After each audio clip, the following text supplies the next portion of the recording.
To the global elite, the name Porsche conjures a singular image: speed. It is the perfect curves of a 911 tearing down the Autobahn, a symbol of freedom, wealth, and the pinnacle of German engineering.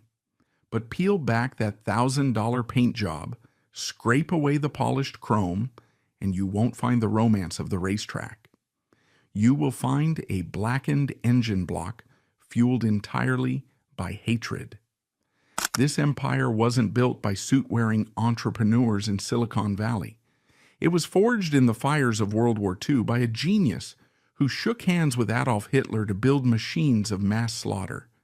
And from that bloody legacy, a 50-year civil war erupted, not between corporate rivals, but between two branches of the very same bloodline, Porsche and Piëch. They slept with each other's wives. They ambushed one another in boardrooms, and they were willing to burn the entire company to the ground just to seize the throne. This is the story of how a dynasty turned the cute Volkswagen Beetle into tanks that crushed Europe, and how their children transformed the family dinner table into the most savage financial battlefield in modern history. The blood-soaked origins. The history of the Porsche dynasty does not begin in the pristine glass-walled dealerships of modern Stuttgart, nor does it start on the glamorous curves of the Le Mans racetrack. The true origin point is a smoke-filled room in the Hotel Kaiserhof in Berlin in the spring of 1933. It begins with a handshake between a brilliant, morally bankrupt engineer and a newly appointed chancellor named Adolf Hitler. This moment was the conception of the Porsche Empire, a union formed not by coercion, but by a shared megalomaniacal vision of dominance. Ferdinand Porsche is often sanitized in corporate brochures as a politically naive genius, a man who simply wanted to build cars and was swept up by the tides of history. The forensic evidence suggests a far darker reality. Ferdinand was not a victim of the Third Reich. He was one of its primary beneficiaries. He was a man who looked at the swastika and saw a blank check. For years, his radical designs had been rejected by traditional manufacturers like Daimler-Benz for being too expensive, too complex, or too weird. In Hitler, he found the ultimate angel investor, a patron with absolute power and a national budget to burn. The first fruit of this toxic partnership was the project that would define the 20th century, the Volkswagen, or people's car. Hitler demanded a vehicle that could transport 2 adults and 3 children at 100 kilometers per hour, consuming no more than 7 liters of fuel per 100 kilometers, all for the price of a small motorcycle, 990 Reichsmarks. It was an impossible engineering brief for a free market. It was perfect for a dictatorship. Ferdinand Porsche threw himself into the challenge with an obsessive, almost religious fervor. The result was the Beetle, Type 1, a marvel of air-cooled efficiency. But the mechanism of its funding was a colossal state-sponsored fraud. The Nazi regime established the KDF Wagen, Strength Through Joy Car, savings scheme. Ordinary German workers were encouraged to buy stamps every week to stick into a savings booklet. 5 marks a week you must set aside if you want to drive in your own car, the slogan promised. Over 330,000 Germans poured their life savings into this program, funding the construction of the massive factory in Wolfsburg. Not a single private citizen received a car. By the time the factory was operational in 1939, the Wehrmacht had marched into Poland. The machinery that Ferdinand Porsche had designed to mobilize the masses was instantly repurposed to crush them. The tooling for the friendly, round Beetle was swapped for the angular, militarized Kübelwagen, a Jeep-like utility vehicle, and the amphibious Schwimmwagen. The savings of the German working class were effectively stolen to finance the initial infrastructure of the Porsche war machine. Ferdinand did not protest. He simply adjusted his slide rule and began designing for the front lines. The true depths of the family's complicity became apparent as the war ground on. Ferdinand Porsche was not merely a civilian contractor. He became the chairman of the German Tank Commission. He was obsessed with size and firepower, traits that mirrored the Führer's own insecurities. This alignment of egos led to the creation of the Tiger I and the Tiger II King Tiger tanks. These were not defensive weapons. They were mobile fortresses designed to terrifying specifications. Ferdinand pushed the boundaries of engineering to a point of absurdity. He developed a 60-ton tank destroyer named the Ferdinand, later the Elephant, in his own honor. It featured a revolutionary yet overcomplicated petrol-electric hybrid drive system. It was a technical marvel and a logistical nightmare.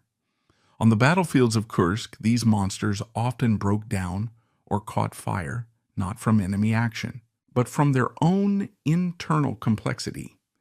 Yet Ferdinand Porsche remained the Führer's favorite engineer, protected from criticism by his personal proximity to Hitler.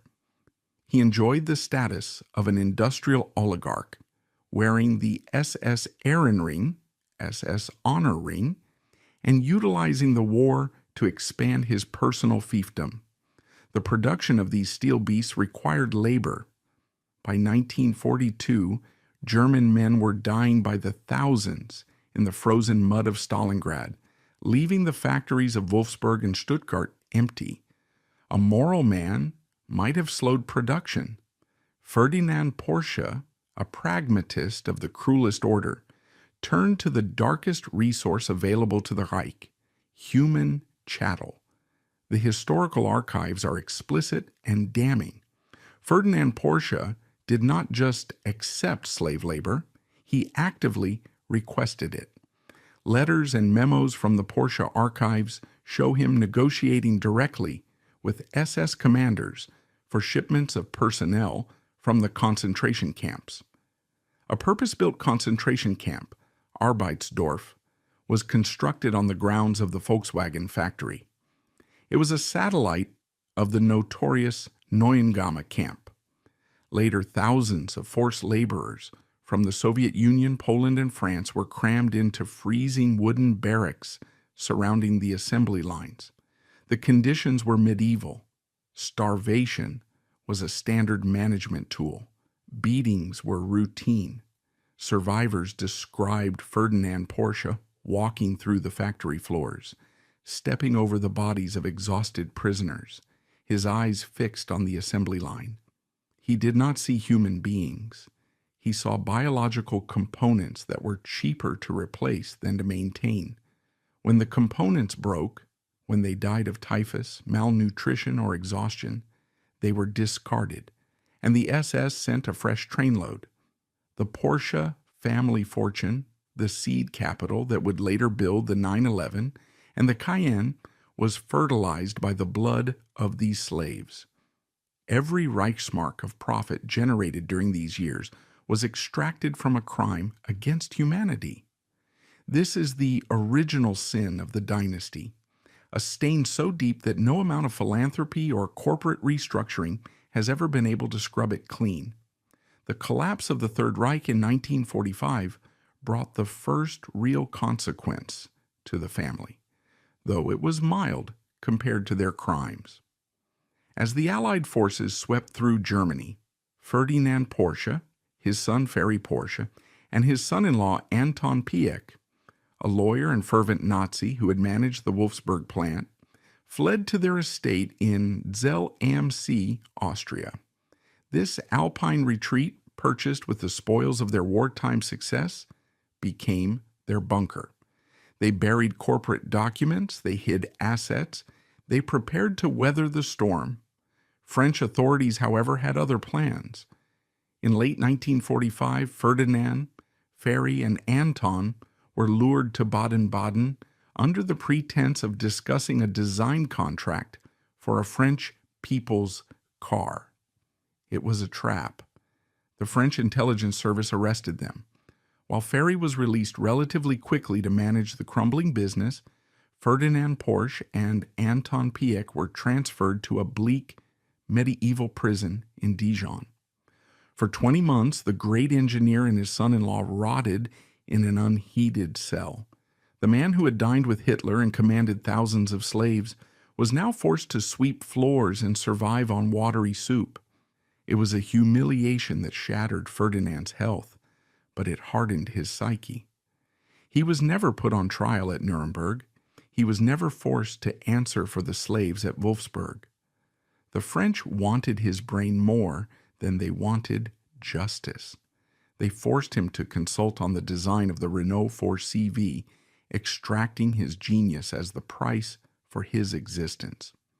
During this power vacuum, Ferry Porsche, operating from a sawmill in Austria, began to rebuild the company. He scrambled to raise the ransom money demanded by the French. He took on contract work, repairing tractors and winches, and eventually secured a lucrative deal to design a Grand Prix car for an Italian industrialist. The exorbitant fee for this design was paid directly to the French authorities. In 1947, Ferdinand Porsche and Anton Piëch were released. They returned to Austria, broken men but free. The patriarch was a shadow of his former self, his body failing, his mind darkened by bitterness. He found a company that had survived, but a family that was beginning to fracture. The death of Ferdinand Porsche in January 1951, following a stroke, was the catalyst that turned the external war into an internal one. His will was a document of fairness that resulted in chaos. He left his vast automotive empire, the design firm, the royalties from the Volkswagen Beetle, which had begun to sell in the millions, and the real estate split 50-50 between his two children, Ferry Porsche and Louise Piëch. It seemed like an equitable solution. In reality, it was a declaration of war. The two siblings were polar opposites. Ferry was the car guy, the creative soul who wanted to build lightweight sports cars, the dream that became the Porsche 356. He was quiet, conservative, and focused on the product. Louise Piëch, on the other hand, was the Iron Lady.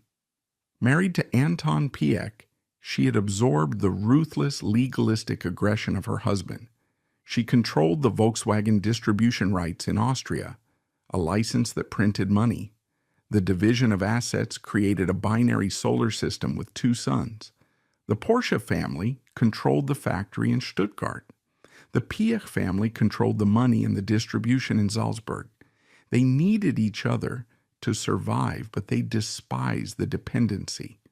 The children of Ferry and the children of Louise grew up in this atmosphere of armed neutrality. They spent their summers together at the Zellem Sea estate, playing in the shadow of the mountains, but the air at the dinner table was always thick with unspoken resentments. The Piëch children were raised with a military-style discipline, sent to strict boarding schools like the Zuoz Lyceum in Switzerland, trained to be tough, suspicious, and dominant. The Porsche children were educated in Waldorf schools, encouraged to be artistic, manual, and softer. This cultural divergence was not accidental, it was strategic. The Piëchs viewed the Porsches as weak mechanics who liked to tinker in the garage. The Porsches viewed the Piëchs as greedy bean counters who knew nothing about the soul of a car. Ferdinand Porsche's legacy was double-edged. He left them a name that was becoming a global brand and a fortune built on slave labor that made them untouchable. But he also left them a structure guaranteed to generate conflict. By failing to designate a single heir, by forcing the mechanic and the merchant to share the throne, he ensured that the war he helped start in 1939 would continue within the walls of his own home for generations to come. The stage was set for a blood feud that would see cousins destroying cousins, all while the world applauded the beautiful machines they created. The earth covering Ferdinand Porsche's grave in Zell am See had barely settled in 1951 when the tectonic plates of his empire began to grind against each other. The patriarch's death did not unify his children in grief. It liberated them into rivalry. The terms of his will, a document intended to be a masterpiece of fairness, became the blueprint for a 50-year civil war. By splitting the assets 50-50 between his son Ferry Porsche and his daughter Louise Piëch, the old man had created a corporate structure that guaranteed deadlock. He had built a two-headed monster, and from the moment the will was read, the heads began to snap at each other. The division was not just financial, it was geographical and philosophical, creating two distinct fiefdoms that viewed the world through radically different lenses. On one side of the Alps in Stuttgart was the Porsche clan, led by Ferry Porsche.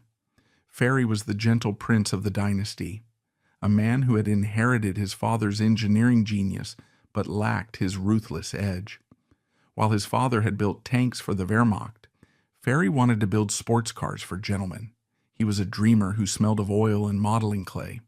Under his stewardship, the family name transitioned from heavy industry to high-speed luxury. Ferry's vision materialized in the Porsche 356, a lightweight, agile sports car that defied the prevailing logic of the time, which favored massive engines and brute force.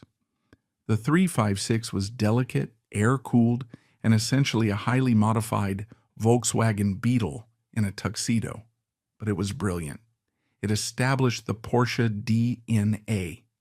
Ferry ran the Stuttgart factory like a large, chaotic artisan workshop. He valued creativity, intuition, and the feel of the road. To the Porsche side of the family, the car was an object of passion, a mechanical soul to be nurtured. On the other side of the border, in Salzburg, Austria, sat the Piëch clan, ruled by the formidable Louise Piëch. If Ferry was the dreamer, Louise was the banker. She was the widow of Anton Piëch, the Nazi lawyer who had helped run the Wolfsburg slave factories, and she had absorbed his legalistic, predatory approach to business. Louise did not make cars, she sold them, and she sold them with a monopoly that was the envy of the automotive world. Through a shrewd negotiation made by her father and husband before the war, the Piëch family held the exclusive rights to import and distribute all Volkswagen vehicles in Austria. This was the golden leash. Every time a Beetle was sold in Austria, and during the post-war economic miracle everyone bought a Beetle, the Piëch cash register rang. While Ferry Porsche had to hustle to sell his niche sports cars, risking bankruptcy with every new model, Louise Piëch simply sat back and collected a percentage of the national GDP. The forensic accounting of this era reveals a deep, festering imbalance. The Porsche clan had the fame, the Piëch clan had the cash. Ferry often found himself in the humiliating position of needing to borrow money from his sister's distribution company to fund his engineering projects. This financial dependency bred a quiet, corrosive resentment. The Porsches viewed the Piëchs as parasites who profited from a name they didn't even bear. The Piëchs viewed the Porsches as reckless spendthrifts who played with toys while the adults paid the bills.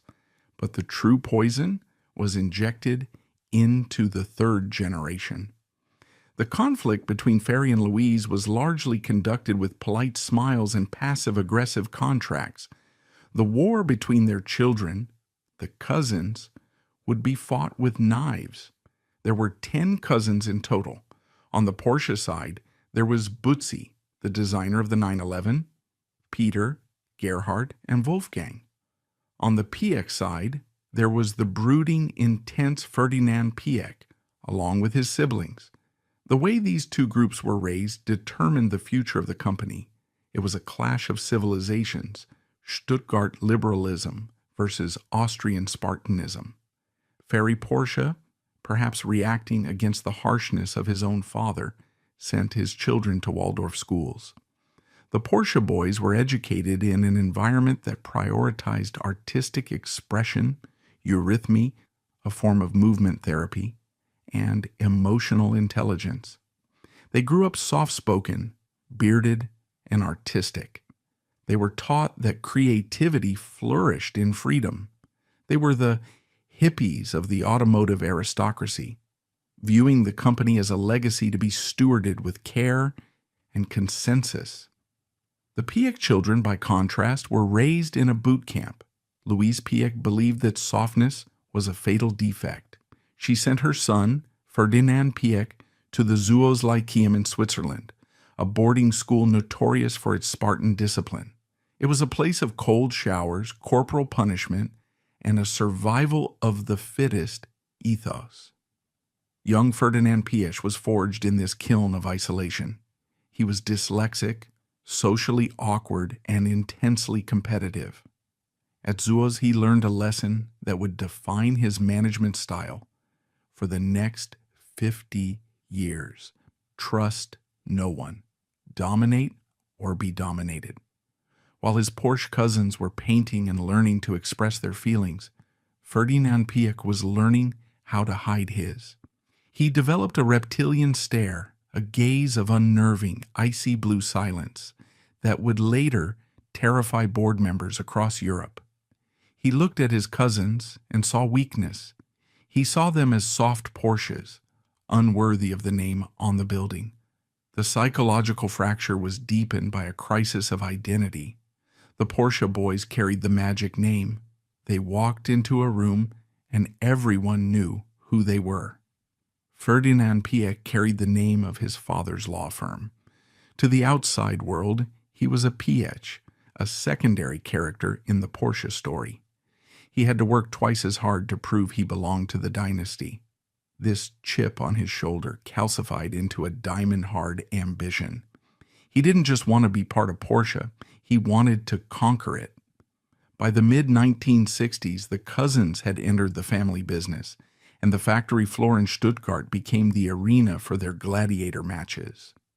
Ferdinand Piëch, fresh from university with a degree in engineering and a thesis on Formula One engines, joined Porsche and immediately began to destabilize the ecosystem. He was brilliant, undeniable, and utterly reckless with money. As the head of the racing division, he embarked on a scorched earth campaign to win the 24 Hours of Le Mans. His masterpiece was the Porsche 917. The 917 was a car built by a madman. It was dangerously powerful, unstable, and terrifyingly fast. To build it, Piëch spent the company's budget into oblivion. When the accountants warned him that the company was running out of cash, he ignored them. When the drivers told him the car was a death trap, he told them to drive faster. He operated with the arrogance of a man who knew his mother, Louise, could always bail him out. The Porsche cousins watched this with horror. Wolfgang Porsche, the youngest and most diplomatic of the clan, saw Ferdinand Piëch not as a visionary, but as a liability. They saw him burning the family inheritance on racing trophies. They hated his abrasive style. Ferdinand Piëch would fire longtime engineers for minor mistakes. He would change designs at the last minute without consulting anyone. He treated the Porsche company not as a business, but as his personal laboratory. The tension came to a head over the budget wars. The Porsche cousins controlled the supervisory board, and they began to block Ferdinand's spending. They demanded accountability. Ferdinand responded with contempt. He viewed his cousins as bean counters, small men who didn't understand that greatness requires sacrifice. "I'm surrounded by shopkeepers," he reportedly sneered. The atmosphere at the family estate in Zell-am-See, where the clan gathered for holidays, became toxic. The Schuttgut, the name of the estate, was supposed to be a sanctuary. Instead, it was a pressure cooker. Dinners were silent affairs, where the sound of cutlery on porcelain was the only break in the tension. The Porsche boys would sit on one side, the Piëch boys on the other. The patriarchs, Ferry and Louise, tried to mediate, but they were proxies for the conflict themselves. By 1970, the situation was untenable. The company was paralyzed. The engineering department was loyal to Ferdinand Piëch. The finance department was loyal to the Porsches. Every decision, from the color of a seatbelt to the location of a new factory, became a proxy war for the soul of the dynasty. Ferry Porsche, realizing that the family was on the verge of destroying the company, attempted an intervention. He hired a professional mediator to conduct a group therapy session at Zell AMC. It was a desperate move, a billionaire family sitting in a circle trying to talk about their feelings. It was a catastrophic failure. Instead of healing, the session ripped the scabs off old wounds. The Porsche cousins accused Ferdinand Piëch of being a megalomaniac who was driving the company to bankruptcy. Ferdinand Piëch accused the Porsches of being incompetent dilettantes who were jealous of his talent. The screaming match echoed off the Alpine walls. The mediator was ignored. The therapy confirmed only one thing. These two branches of the family could not coexist in the same ecosystem. This failure set the stage for the dramatic purge that would follow. But before the legal separation could happen, the emotional rot had to reach its nadir. The resentment had been financial and professional, but it was about to become deeply, uncomfortably personal. Ferdinand Piëch, the man who felt slighted by his name and his cousins, was about to launch a nuclear strike on the family's honor. He wouldn't just attack their business acumen, he would attack their marriages. The divide was destined, but the explosion would be triggered by a scandal that no business school case study could ever predict. Building an empire on incest and civil war. The mediation session at Zell AMC had failed to cauterize the wound, leaving the family in a state of gangrenous resentment. The corporate paralysis was total. The engineering department wouldn't speak to the finance department, and the cousins wouldn't speak to each other. But Ferdinand Piëch, the master of asymmetric warfare, realized that if he couldn't win the war in the boardroom with spreadsheets, he would win it in the bedroom with psychological terror. In 1972, the conflict metastasized from a business dispute into a Grecian tragedy of lust and betrayal. The mechanism Ferdinand deployed was Marlene Porsche. Marlene was not just any woman, she was the wife of Gerd Porsche, Ferdinand's own first cousin. Gerd was Ferry Porsche's son, a quiet, unassuming man who stood firmly in the Porsche camp of the family divide. In the feudal structure of the dynasty, stealing a cousin's wife was not merely adultery. It was an act of treason, a deliberate violation of the biological and social sanctity of the clan. Ferdinand Piëch did not hide the affair. He flaunted it. He initiated a relationship with Marlene that was open, brazen, and calculated to inflict the maximum amount of shame upon the Porsche side of the family. It was a forensic strike against the masculinity and honor of his rivals. He was sending a message that was louder than any quarterly report. I can take everything you have, your company, your legacy, even your wife. The affair was not a fleeting dalliance. It lasted for 12 years. Ferdinand Piëch eventually moved in with Marlene, leaving his own wife, Carina von Planta, and 5 children behind. He fathered 2 children with Marlene. He effectively grafted a new branch onto the family tree, one that was rooted in betrayal. The psychological impact on the Porsche clan was nuclear. Gerd Porsche was humiliated. The rest of the Porsche cousins, Wolfgang, Butzi, Peter, looked at Ferdinand not just as an arrogant executive, but as a moral monster, a predator who recognized no boundaries. The dinner table at ZLMC, already tense, became a minefield.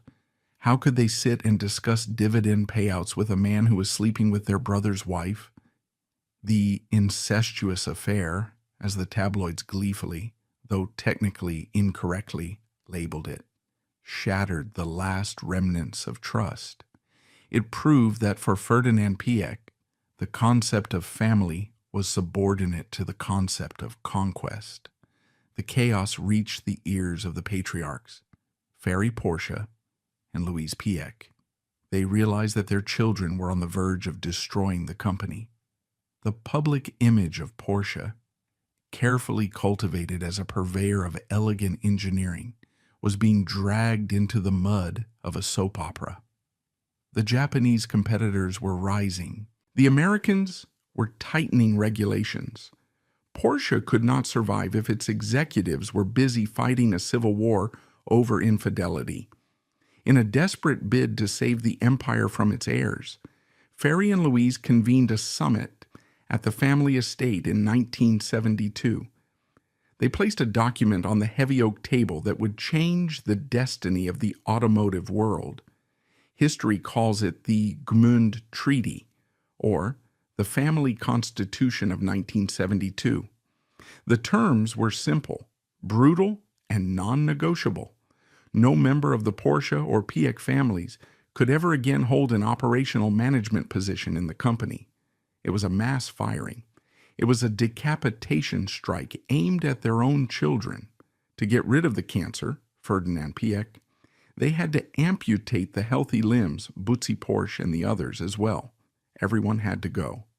The cousins were stripped of their executive titles. They were banished to the supervisory board, a place where they could look at the numbers and collect their dividends, but where they could not touch the steering wheel. The reaction to this treaty revealed the fundamental difference between the two clans. Butzi Porsche, the creator of the 911, accepted the exile with relief. He was an artist, not a fighter. He took his severance, walked away, and founded Porsche Design, a studio where he could design sunglasses, watches, and pens in peace, far away from the toxic ambition of his cousin. For the Porsche branch, the treaty was a return to sanity.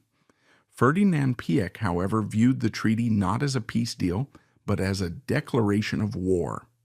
He smiled as he signed the document, but his mind was already plotting the counterinsurgency.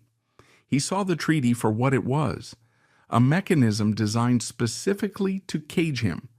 His mother, Louise, had essentially agreed to fire him to keep the peace with her brother Ferry. The irony of the Gmund Treaty is staggering. The family intended to neutralize Ferdinand Piëch by kicking him out of Porsche. Instead, they unchained a monster. By forcing him out of the small family-run pond of Porsche, they pushed him into the vast shark-infested ocean of the wider automotive industry. If he had stayed at Porsche, he might have remained a brilliant but difficult chief engineer, contained by the limitations of a niche sports car maker. By firing him, they forced him to seek a new kingdom. Ferdinand Piëch packed his bags. He did not go quietly into the night to design sunglasses. He went to Audi, a subsidiary of Volkswagen that was, at the time, a dying brand making boring cars for retirees. He arrived at Audi with a chip on his shoulder the size of an engine block. He was driven by a single burning motivation: to prove them wrong, to build an empire that would eclipse the one he was thrown out of. The fake peace treaty of 1972 solved nothing. It merely shifted the battlefield. Inside the Porsche boardroom, the family members were replaced by professional managers, hired guns, who were supposed to be neutral, but the family still pulled the strings from the shadows. The animosity didn't vanish. It went underground. The Porsche cousins, led by Wolfgang Porsche, retreated into the role of wealthy guardians. They enjoyed their lives. They collected classic cars. They hunted on the family estate. They believed the problem was solved. They believed Ferdinand Piëch was gone. relegated to a second-tier car company in Ingolstadt. They were catastrophically wrong. While the Porsches were enjoying their peace, Ferdinand Piëch was building a war machine at Audi.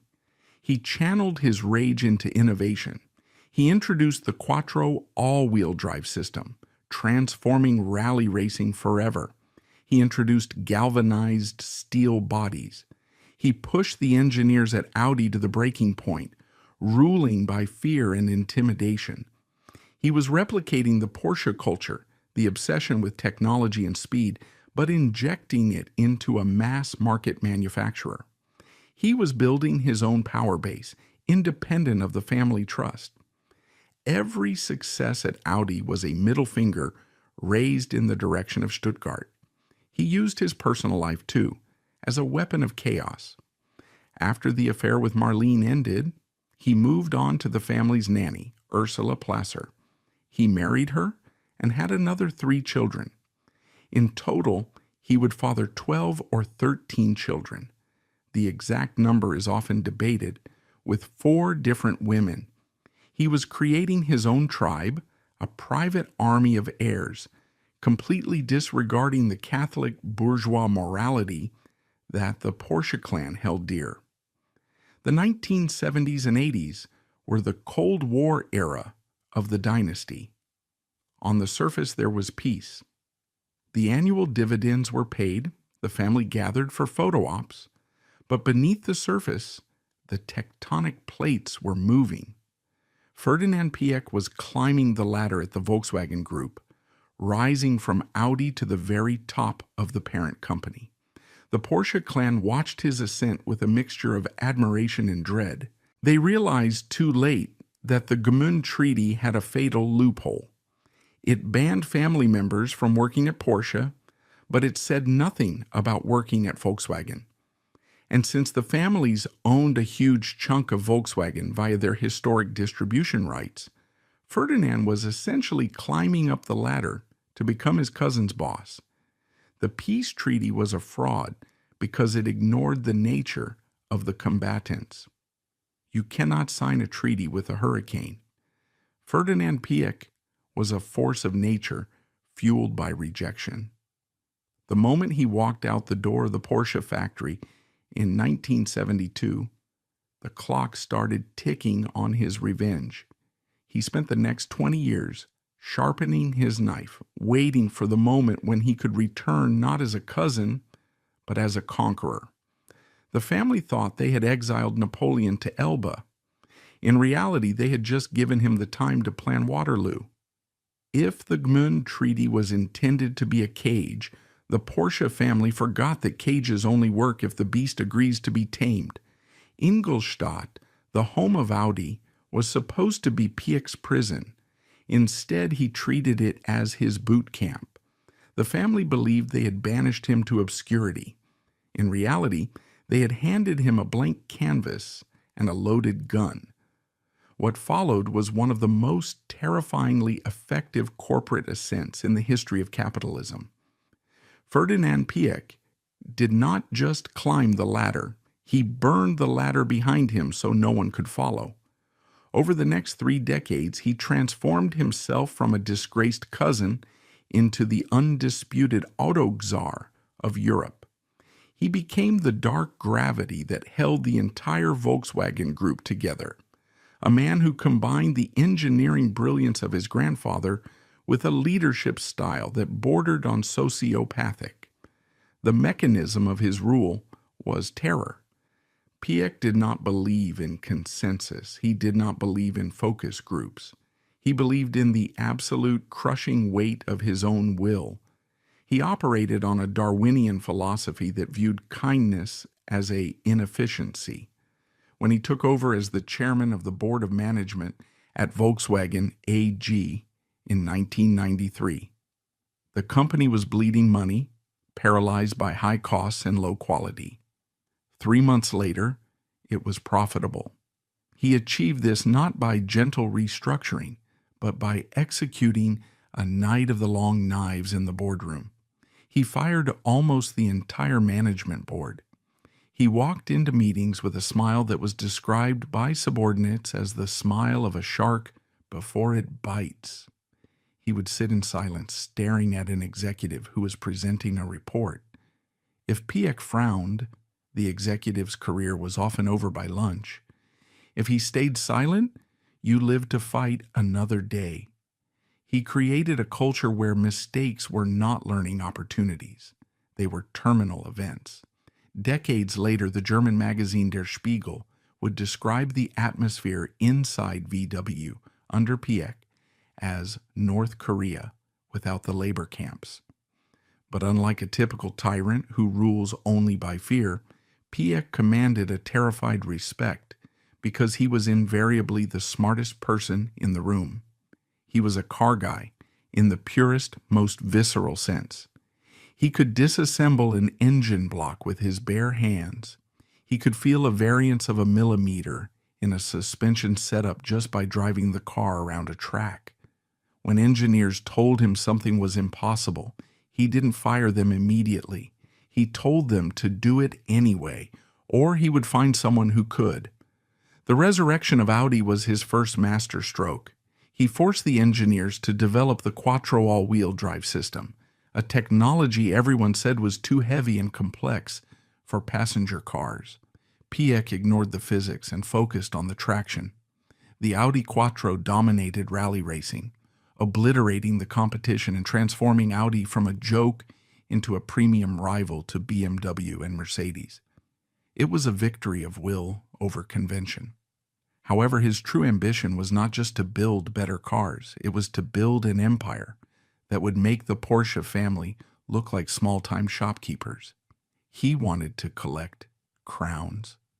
In the late 1990s, Piëch went on a shopping spree that stunned the automotive world. He didn't look at balance sheets, he looked at heritage. He bought Bentley, he bought Lamborghini, he bought Bugatti. These were not rational business decisions. They were broken, money-losing brands. But Piëch saw them as jewels for his crown. He wanted to own the pinnacle of every segment. He wanted the fastest, the most luxurious, the most brutal machines on earth under his thumb. The manifestation of his ego was the Bugatti Veyron. The Veyron was not a car. It was a mechanical monument to Ferdinand Piëch's vanity. He sketched the requirements on a napkin in a restaurant and handed it to his terrified head of engineering. The demands were insane. 1,000 horsepower, top speed of over 400 kilometers per hour. But it must be comfortable enough to drive to the opera. The engineers told him it couldn't be done. The physics of cooling a 1,000 horsepower engine packaged in a luxury car were impossible. The car would melt. The tires would disintegrate at that speed. The gearbox would shatter. Piëch's response was typical: make it happen. The development of the Veyron was a torture chamber for the engineering team. Dozens of prototypes caught fire. Transmissions exploded. But Piëch refused to compromise on a single horsepower. He burned through billions of Volkswagen's euros, money generated by the humble Golf and Jetta, to fund this hypercar. When the Veyron finally launched, it was a technological miracle. It did exactly what he said it would do. It was a triumph of engineering, but a disaster of economics. VW lost millions on every single Veyron sold. But profit was not the point. The point was dominance. The Veyron existed to prove that Ferdinand Piëch could do what no one else could. It was a message to the world, and specifically to his cousins in Stuttgart. Look what I built. Look at the power I command. While the Porsche family was carefully managing their 911 lineage, Piëch was breaking the laws of physics. This era of expansion solidified his reputation as the Baochua Tiantai, genius tyrant, but it also solidified his role as the family traitor. While he was building this empire, he remained a major shareholder in the Porsche family holding company. He was playing a double game. He was the emperor of Volkswagen, but he was also a voting member of the Porsche clan. He used his position at VW to torment his cousins. When Porsche, the company, needed a platform for their new SUV, the Cayenne, they had to come to VW to beg for partnership. Piëch granted it, but on his terms. He forced his cousins to kiss the ring. He reveled in the discomfort of Wolfgang Porsche, his younger cousin who had become the face of the Porsche clan. Wolfgang was soft, diplomatic, and averse to conflict. Ferdinand was hard, abrasive, and lived for conflict.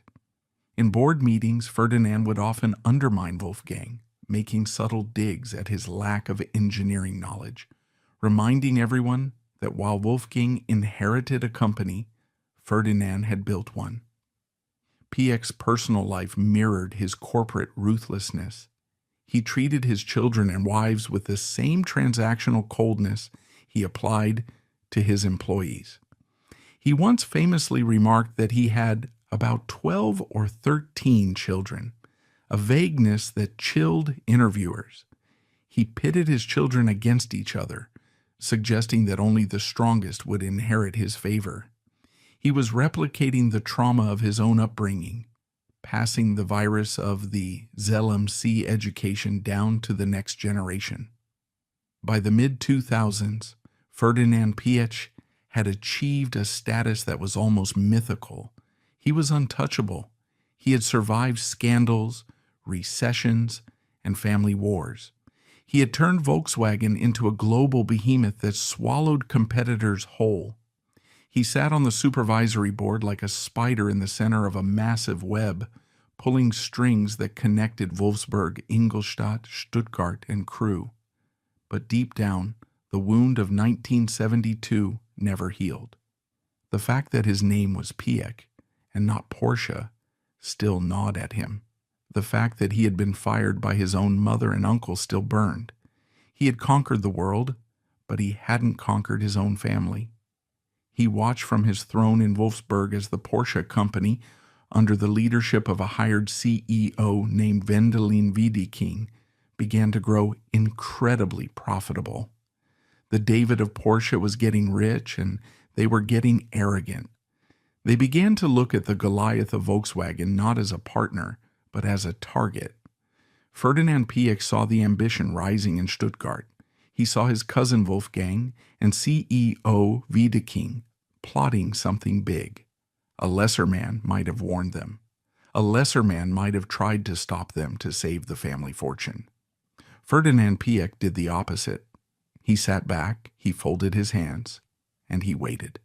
He knew that hubris is the most flammable element in the periodic table of business. He watched his cousins load the gun, aim it at their own heads, and prepare to pull the trigger. The genius tyrant knew that the most effective way to destroy an enemy is not to attack them, but to let them destroy themselves while you watch from the high ground, holding the deed to the cemetery. By the mid-2000s, the geopolitical map of the automotive universe appeared to be settled law. Volkswagen AG stood as the colossal Goliath of the industry, a sprawling industrial nation-state that churned out millions of vehicles annually, ranging from the utilitarian Golf to the Imperial Bugatti. In contrast, Porsche SE was the David, a boutique manufacturer nestled in the hills of Stuttgart, producing fewer than 100,000 sports cars a year. But within the distorted reality of the Porsche Piëch dynasty, physical size was merely an optical illusion, and the gravitational pull of the grandfather's legacy was beginning to warp the fundamental laws of economics. The Porsche clan, led by the quiet but deeply resentful Wolfgang Porsche, began to succumb to a collective hallucination, a fever dream born of decades of inferiority.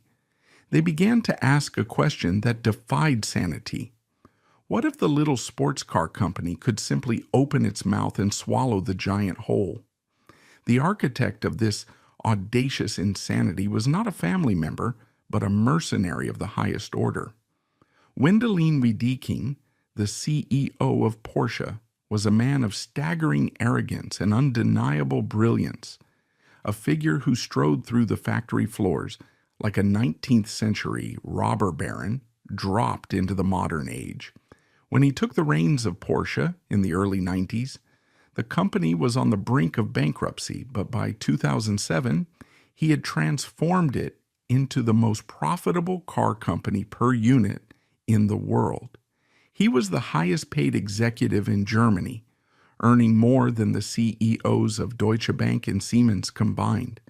And he whispered a seductive narrative into the ears of Wolfgang Porsche and the supervisory board. He told them that Volkswagen was inefficient, bloated, and ripe for the taking. He reminded them that their grandfather had designed the Beetle and that their family owned the distribution rights. He convinced them that they should no longer be satisfied with being a supplier to VW. They should become its master. It was a siren song that appealed to the deepest insecurity of the Porsche clan, the fear that they were eternally destined to be the junior partners to the Piëch-controlled empire.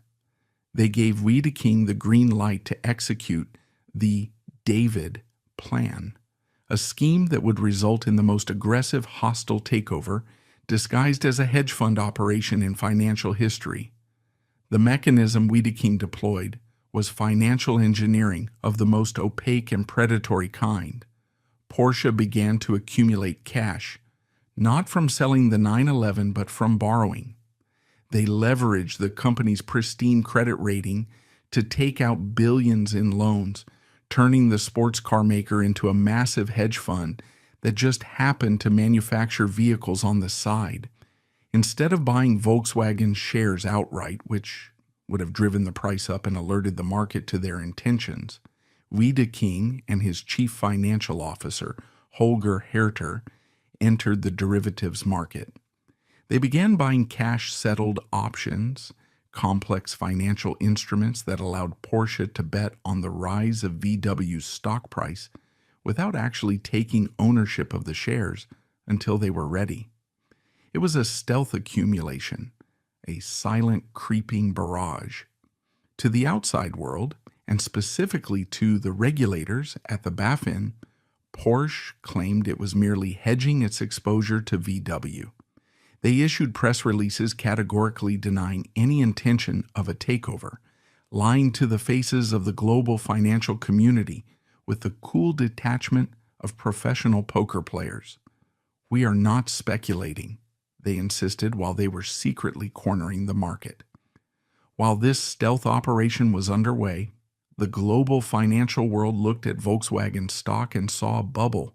Hedge funds in London and New York, the so-called smart money, believed that VW was hopelessly overvalued in a dying economy, especially as the shadow of the 2008 crash began to loom over the horizon. These funds did what they always do when they smell blood. They shorted the stock. They bet billions of dollars that Volkswagen shares would fall. They borrowed shares, sold them at the current high price, and waited to buy them back cheaper to pocket the difference. They believed they were betting against a bloated dinosaur, unaware that the dinosaur was being piloted by a shark that had already rigged the game. The trap snapped shut on a quiet Sunday afternoon, October 26, 2008. The global financial markets were already in freefall due to the collapse of Lehman Brothers, and panic was the default state of the world. At this moment of maximum vulnerability, Porsche dropped a press release that hit the markets with the force of a bunker-busting bomb. The statement was dry, legalistic, and absolutely devastating. It revealed that through their covert option strategy, Porsche SE now controlled 42.6% of Volkswagen shares outright and held options for another 31.5%. The arithmetic took a moment to sink in, but when it did, the blood drained from the faces of traders from Canary Wharf to Wall Street. The math was suffocating. With Porsche controlling nearly 75% and the state of Lower Saxony holding its immovable 20% stake, the total amount of locked shares was over 94%. That left a free float of less than 6% of shares available for trading in the entire world. The catastrophe for the hedge funds lay in the fact that they had shorted 12% of the company. The equation was physically impossible. The short sellers had to buy shares to close their positions and stop their catastrophic losses, but there were no shares to buy. Porsche had bought them all. The supply was zero, and the demand was infinite. On Monday morning, the market opened and the infinity squeeze began. The stock price of Volkswagen did not climb. It teleported. It went from 200 euros to 400, then 600, then 800. Panic turned to hysteria on the trading floors. Grown men were screaming into telephones, offering any price to get out of the trade. They were begging. They were liquidating other blue-chip assets like Apple, Google, and gold just to raise the cash to pay the ransom to Porsche. On Tuesday, the price briefly touched 1,005 euros. At that singular, insane moment, Volkswagen AG, a company making diesel hatchbacks in Lower Saxony, became the most valuable company on earth, surpassing ExxonMobil in market capitalization. In the boardrooms of Stuttgart, the champagne corks were popping. Wolfgang Porsche and Wendelin Wiedeking believed they had done the impossible. They had brought the giant to its knees. On paper, they had made billions of euros in profit in a matter of hours. They had humiliated the London hedge funds and proved that the little Porsche family was the smartest predator in the jungle. They were drunk on their own brilliance, preparing to march into Wolfsburg and install themselves as the new emperors of the automotive world. But amidst the celebration, there was one man who was not drinking champagne. He was sitting in his office in Wolfsburg, or perhaps at his villa in Salzburg, watching the ticker tape with eyes of cold blue glass. Ferdinand Piëch, the chairman of Volkswagen and the genius tyrant, had known. Of course he had known. As a member of the Porsche family board and the VW board, he sat at the intersection of the information flow. He had watched his cousin Wolfgang and the arrogant Wiedeking build this house of cards. He had watched them load the company with billions of euros in debt to fund this gambling spree. The forensic interpretation suggests that Piëch allowed the takeover attempt to proceed because he saw the fatal flaw that Wolfgang missed. He understood the mechanism of hubris better than anyone. He knew that the infinity squeeze was an artificial peak, a sugar high that would inevitably crash. He knew that Porsche had not bought VW with cash. They had bought it with debt, massive, suffocating variable rate debt. And Piëch knew something else that his cousins were ignoring. The world was breaking.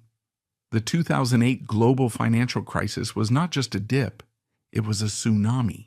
Credit markets were freezing. Banks were stopping their lending. The bill for Porsche's billions in loans was coming due, and the banks were about to turn off the tap. Wolfgang Porsche thought he was the hunter who had trapped the beast. He didn't realize that by swallowing the whale, the ant had stretched its stomach to the point of rupture. Porsche was now holding a massive amount of VW stock that it couldn't sell without crashing the price, and owing billions to banks that were terrified of lending. Ferdinand Piëch, the master tactician, did not panic during the squeeze. He didn't issue angry press releases. He simply waited for the hangover. He knew that when the stock price normalized, Porsche would be left holding a bag of debt so heavy it would drown them. He was preparing for the ultimate plot twist, ready to demonstrate that in the Game of Thrones, winning a battle is meaningless if you bankrupt your army to do it. The ant eats the whale moment was the zenith of the Porsche branch's ambition, a moment of supreme financial violence. But as the ticker tape cooled, Ferdinand Piëch was waiting at the bottom of the mountain, holding the air tank and preparing to name his price. The euphoria of the infinity squeeze in October 2008 was a narcotic high that masked a fatal internal hemorrhage. For a few brief days, the Porsche executives in Stuttgart walked the corridors like masters of the universe, drunk on the illusion that they had conquered the largest car manufacturer in Europe. But as the champagne bubbles went flat, the cold gray dawn of reality revealed the precariousness of their position.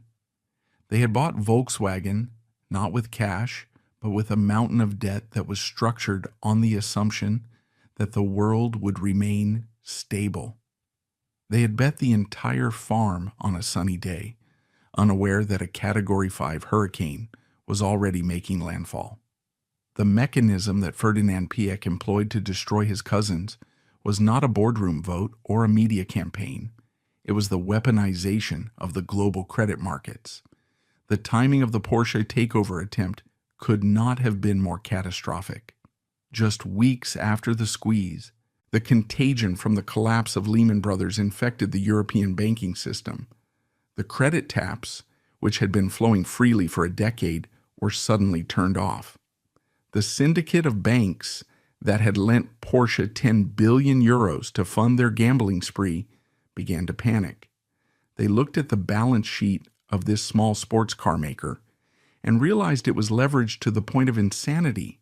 The debt was toxic. The collateral, the Volkswagen shares, was volatile. And the banks did what banks always do when fear replaces greed. They called in the loans. In the spring of 2009, Porsche SE faced a liquidity drought that threatened to turn into instant insolvency. They needed to roll over billions of euros in debt just to keep the lights on, but no one would lend to them. The David who had tried to swallow Goliath was now choking on the bone. The predator had overextended its jaw, and now it was paralyzed, vulnerable, and suffocating. This was the moment Ferdinand Piëch had been waiting for. From his vantage point, as the chairman of Volkswagen and a major shareholder of Porsche, Piëch watched the desperation grow in Stuttgart with the patience of a crocodile. He knew exactly how much money they owed. He knew exactly when the loans were due. And he knew that there was only one entity on earth with enough cash to save them: Volkswagen itself. The tables had turned with a violent, sickening speed. Wolfgang Porsche, the cousin who had dreamed of ruling the empire, was forced to descend from his high castle and beg for a lifeline. The humiliation was absolute. The Porsche clan had to approach the very company they had tried to hostilely acquire and ask for a bailout. The negotiations that followed were less of a business transaction and more of a ritual sacrifice. Ferdinand Piëch did not offer charity. He did not offer a bridge loan to help his family through a rough patch. He offered an ultimatum. He would save the family fortune, but the price was the independence of the Porsche company. Piëch's counter move was a masterclass in corporate jiu-jitsu. He proposed a merger, a polite word that barely concealed the reality of a reverse takeover.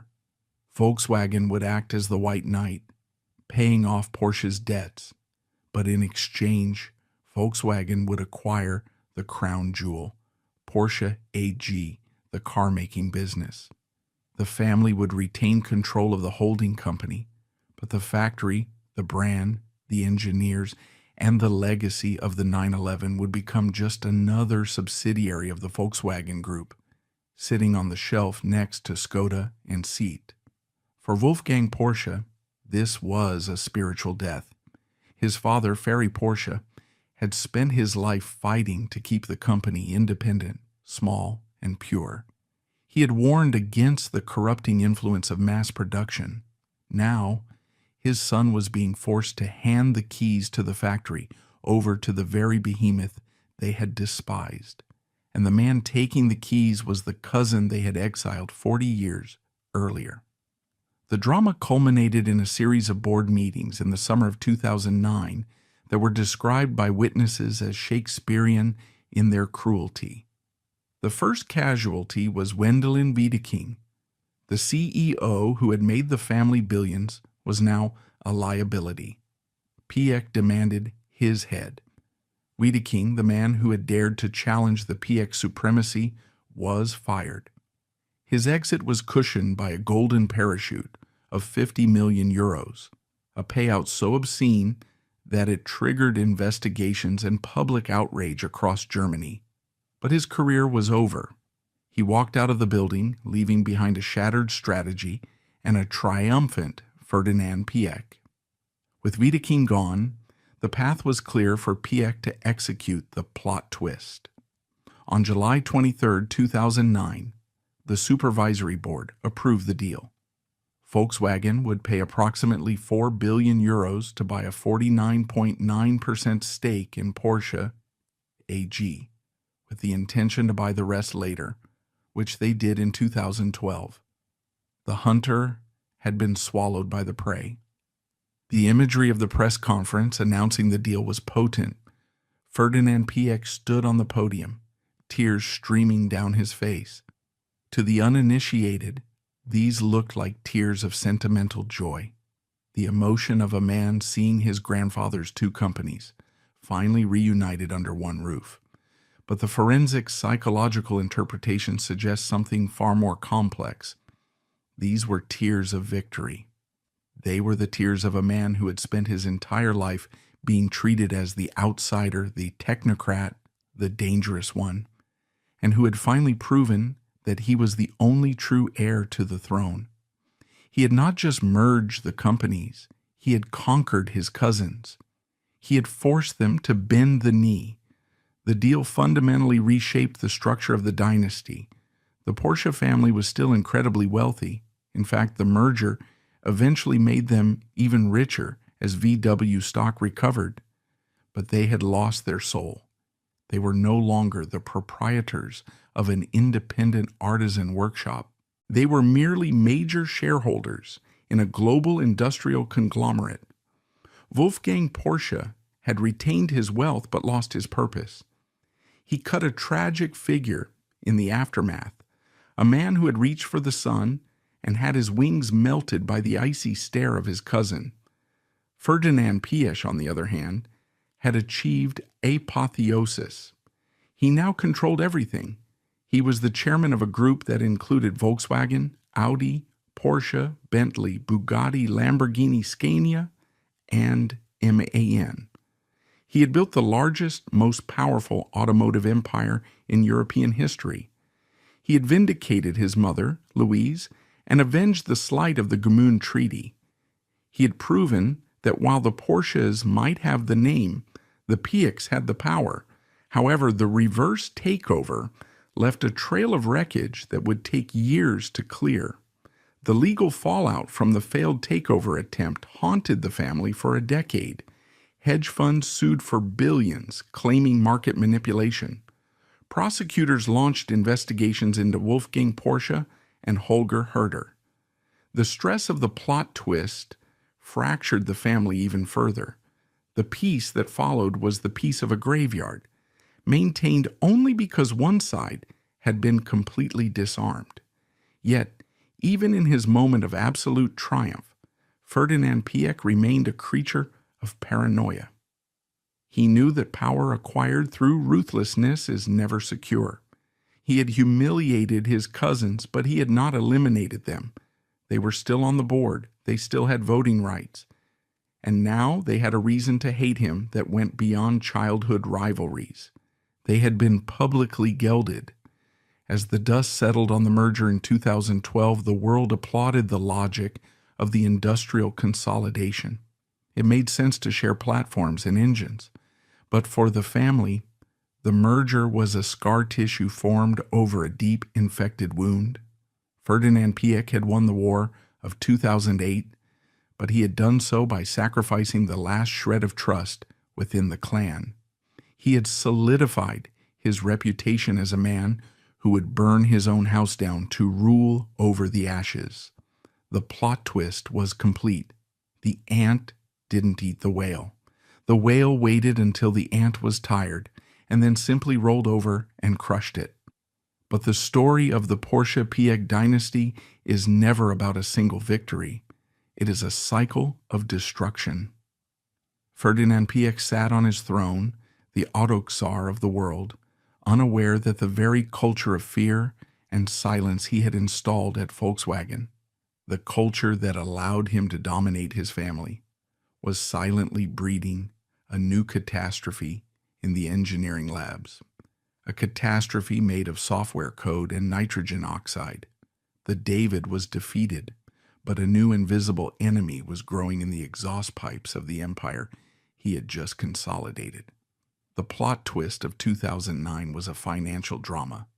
The next act would be a criminal one. Was the biggest fraud in history actually just a personal family grudge? By 2012, Ferdinand Piëch sat upon a throne of absolute conquest, having forcibly integrated Porsche into his empire and solidified Volkswagen as the supreme automotive power in Europe. Yet history teaches that the most dangerous moment for a tyrant is not during the war, but during the peace. With no external enemies left to destroy, the genius tyrant turned his gaze inward, scanning the horizon for disloyalty with the paranoia of a Roman emperor. The corporate culture he had engineered, a machine lubricated by fear and driven by impossible demands, was humming along perfectly. But beneath the surface, the pressure was building to a catastrophic failure point.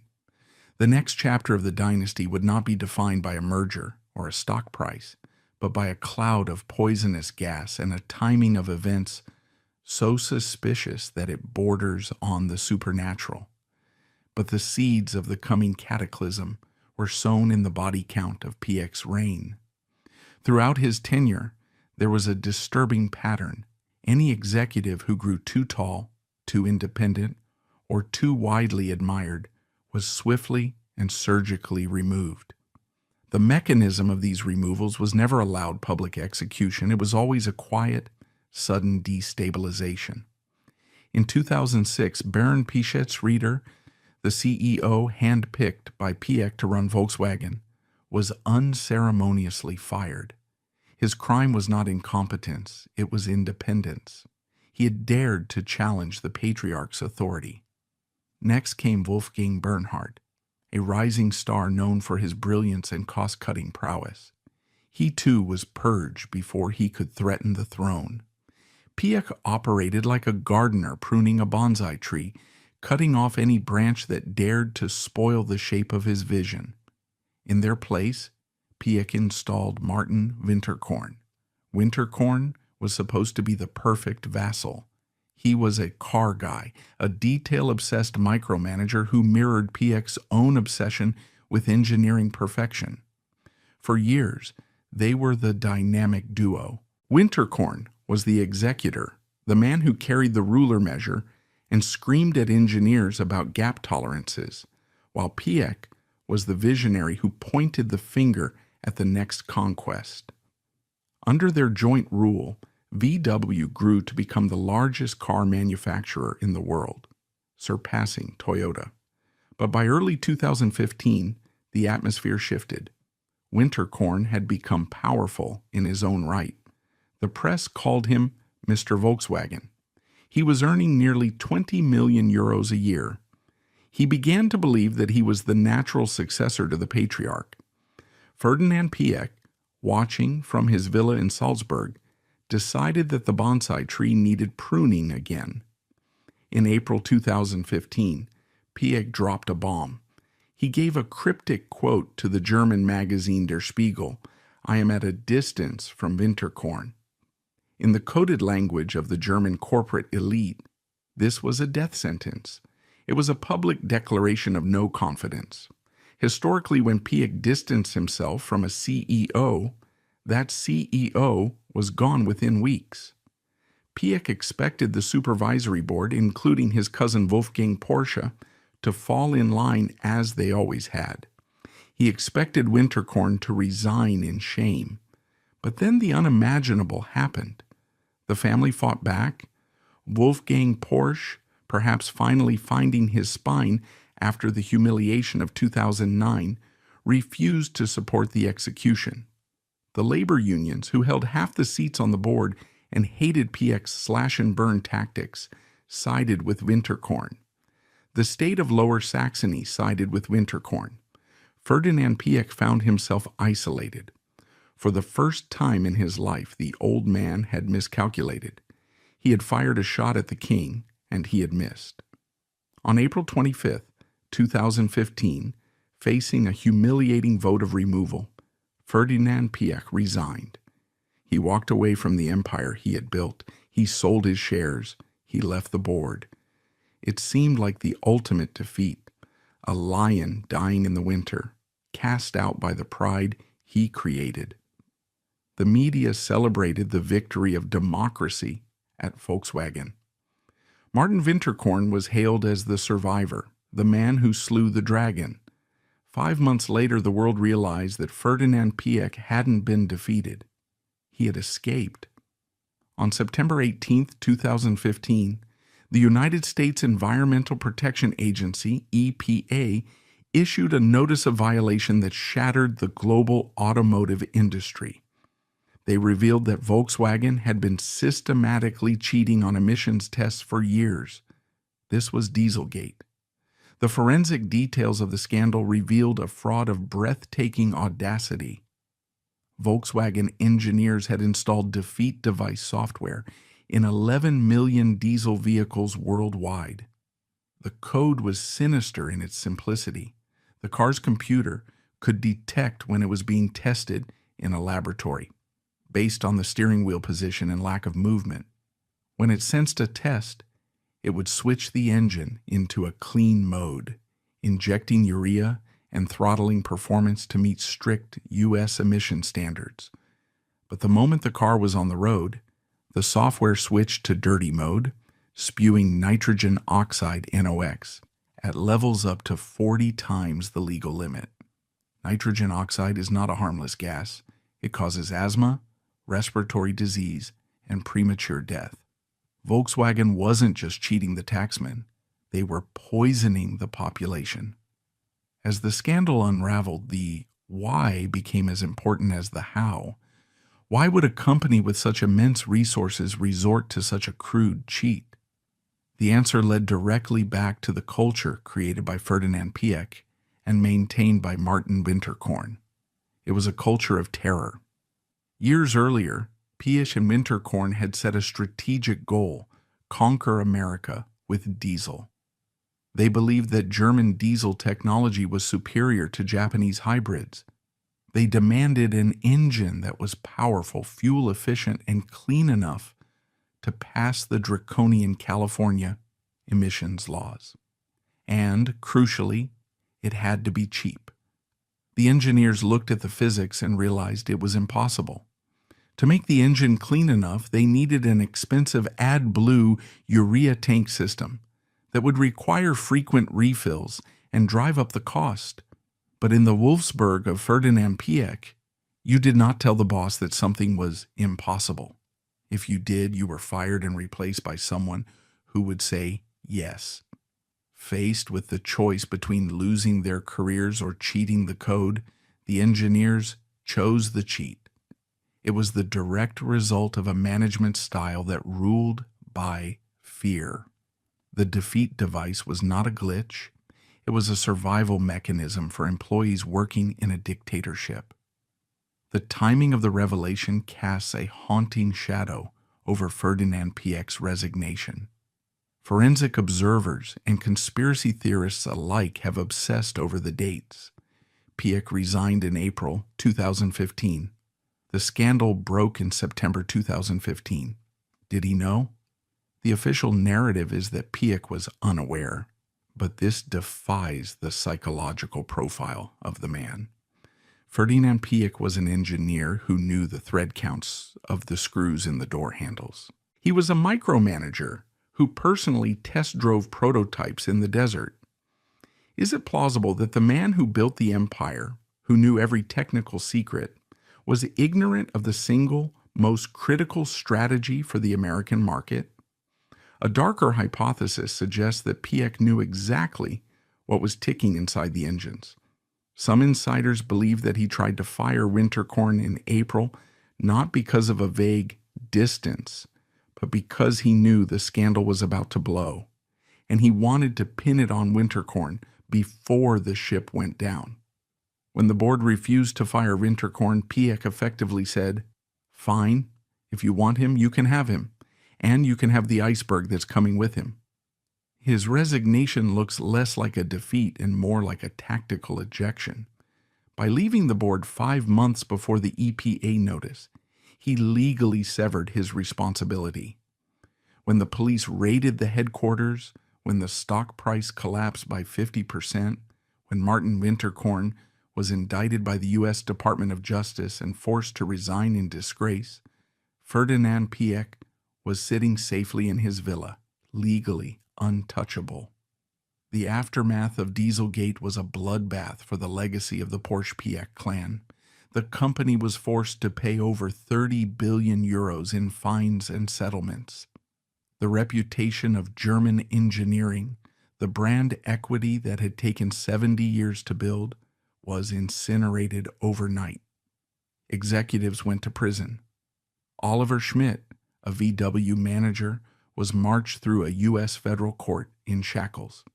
Yet, amidst the wreckage, Ferdinand Piëch remained a ghost. He refused to testify to the German parliament, citing his right to silence. When he finally did speak to prosecutors in a leaked testimony, he delivered a final brutal blow to his cousin. He alleged that he had informed the steering committee, including Wolfgang Porsche, about potential emissions issues months before the scandal broke, but they had ignored him. With this testimony, he effectively threw the grenade back into the family bunker. He painted his cousin Wolfgang and the others as either incompetent or complicit. It was the ultimate "I told you so." The suspicious deaths of this era were not physical, but reputational. Martin Winterkorn, the man who defied Piëch, saw his legacy destroyed. He became a pariah, facing criminal charges and losing his fortune. Wolfgang Porsche was left to steward a company that was financially crippled and morally bankrupt. Forced to apologize to the world for a fraud he claimed he didn't understand. Ferdinand Piëch's role in Dieselgate remains the great black box of the family history. Was he the architect of the culture that caused it? Yes. Did he authorize the cheat? We may never know. Did he use the knowledge of the cheat to try and destroy his rival, and then eject himself when the plan failed? The forensic timeline suggests a level of Machiavellian foresight that is consistent with his character. He left the stage not as a villain caught in the act, but as a prophet of doom who washed his hands of the tragedy just seconds before the curtain fell. He let the poison gas consume his enemies, while he watched from the clean air of retirement, having exacted a revenge so complex and destructive that it nearly took down the entire German economy. The genius tyrant had proven that he could build a car company from nothing, and he could also ensure that without him, it would drive straight off a cliff.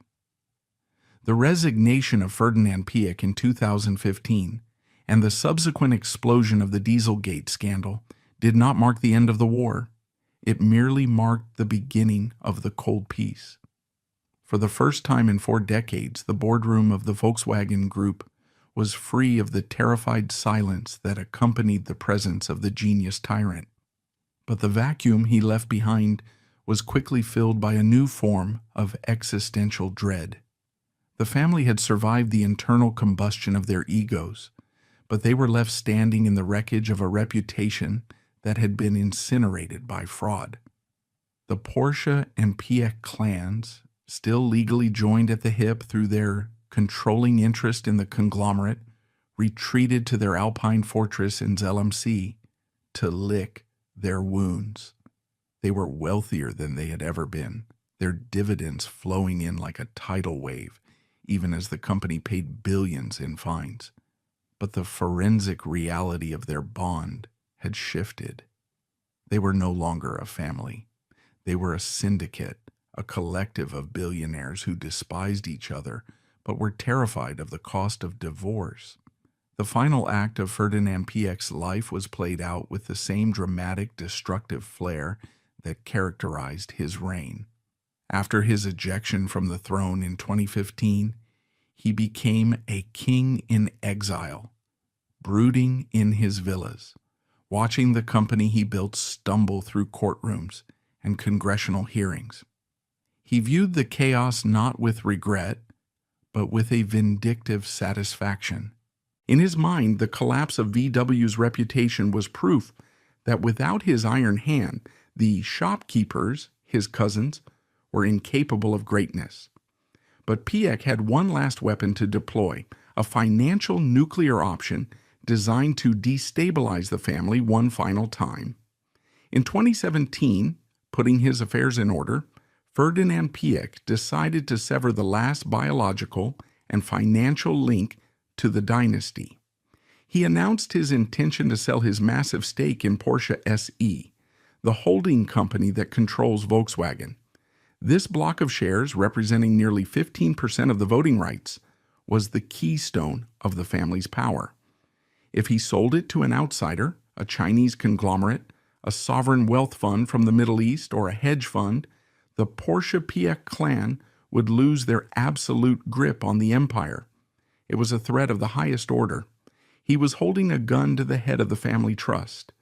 The panic in Zelensky was palpable. To prevent the shares from leaving the bloodline, the family had to buy him out. But they didn't have the liquid cash lying around. Their wealth was tied up in stock. The buyer who stepped forward was Hans Michael Piëch, Ferdinand's younger brother, a lawyer who had spent his life operating in the shadows. To save the family control, Hans Michael had to leverage himself to the hilt, borrowing over €1 billion to buy Ferdinand's shares.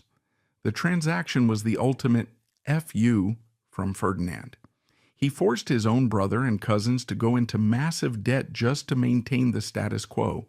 He cashed out, taking roughly €1 billion with him, washing his hands of the family drama forever. He left them with the burden of ownership, while he walked away with the freedom of liquidity. 2 years later, on August 25, 2019, the final curtain fell. Ferdinand Piëch collapsed while having dinner at a restaurant in Rosenheim, Bavaria. He was 82 years old. He died in a hospital shortly after, surrounded not by the weeping cousins he had tormented for 50 years, but by the silence he had cultivated. The news of his death sent a shockwave through the automotive world. Tributes poured in, calling him the greatest carman of the century, the father of the Quattro and the Veyron. But the reaction from the family was notably muted. There was no outpouring of grief from Wolfgang Porsche. The funeral was a private, restricted affair. Even in death, he remained the dangerous isotope in the family reactor. With the tyrant gone, one might have expected the Porsche-Piëch dynasty to finally find peace. But the mechanism of their dysfunction is self-perpetuating. The departure of Piëch simply shifted the anxiety to a new threat, the irrelevance of the internal combustion engine. As the 2020s dawned, the automotive industry faced its biggest existential crisis since the invention of the car, the transition to electric vehicles, EVs, and software-defined mobility. Tesla was rising. Chinese manufacturers like BYD were moving fast. Volkswagen, the giant that Piëch built, was suddenly looking like a dinosaur, heavy, slow, and burdened by a legacy of diesel fumes. Wolfgang Porsche, now an old man himself, realized that the family needed to make one last desperate maneuver to secure their legacy. They needed to reclaim the soul of the family. They needed to take Porsche AG, the sports car maker, public. The IPO of Porsche AG in September 2022 was the closing of the circle that began with the failed takeover in 2008.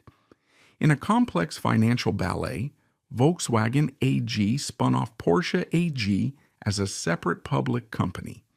This allowed the Porsche Piëch family via their holding company Porsche SE to buy a blocking minority stake, 25% plus one share, in the sports car maker. Forensically, this was a masterstroke of emotional accounting.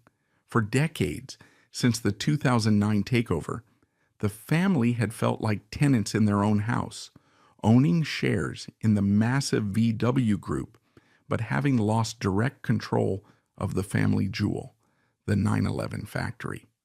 The 2022 IPO allowed them to buy back that direct control. They paid a premium, funded by yet more debt, to regain the voting rights that allowed them to veto any major decision regarding the Porsche brand. It was a victory for Wolfgang Porsche. He had finally undone the humiliation of 2009. He had brought the David back home, separating it slightly from the Goliath. But the irony is staggering. To buy back their own company, they had to list it on the stock market, selling half of it to global investors. They sold the furniture to buy back the house. Today, the Porsche Piëch dynasty stands as a paradox of modern capitalism. They are one of the wealthiest families in human history, with a combined net worth estimated at over $40 billion. They control the largest car manufacturer in Europe. They sit on the boards of companies that employ nearly 700,000 people. But look closer at the Schuttgut estate in Zell-am-See, the spiritual heart of the clan. The private cemetery there holds the bones of Ferdinand Porsche, the man who shook hands with Hitler. It holds the bones of Ferry Porsche, the dreamer. And now, somewhere in the landscape of history, lies the shadow of Ferdinand Piëch, the tyrant. The living members, Wolfgang Porsche, Hans Michael Piëch, and the rising fourth generation, are bound together not by love, but by a mechanism called the shareholder agreement. They cannot sell their shares without offering them to family members first. They are trapped in a golden cage. If they try to leave, they lose their power. If they stay, they must endure the eternal friction of the two clans. The Cold War continues, but the weapons have changed. It is no longer about stealing wives or bugging boardrooms. It is about capital allocation. The family is pushing Volkswagen to close factories in Germany to cut costs, a brutal move that echoes the ruthlessness of their grandfather. They are fighting over who will lead the transition to electric cars. They are terrified that the Chinese will do to them what they did to the British and Italian car industries. The ultimate tragedy of the Porsche Piëch dynasty is that they achieved everything the original Ferdinand Porsche dreamed of, and yet they possess nothing of true value. They have the people's car, but they are hated by the people for cheating them. They have the best sports car in the world, but it is built by a corporate monolith, not an artisan workshop. They have all the money in the world, but they spent 50 years destroying their own bloodline to get it. The mask of happiness remains firmly in place. When the annual general meeting takes place, the cousins will stand on the stage, gray-haired and impeccably tailored, smiling for the cameras as the dividend yield is announced. They will shake hands. They will speak of heritage and tradition. But behind the eyes, the calculation never stops. The ghost of Ferdinand Piëch is still in the room, whispering that trust is a weakness, that family is just another competitor, and that, in the end, the only thing that matters is who holds the keys to the tank. The dynasty that was forged in the fires of World War II has cooled into a block of solid, impenetrable ice. They have won the race, but they are the only ones left on the track, driving in circles faster and faster, simply waiting for the fuel to run out.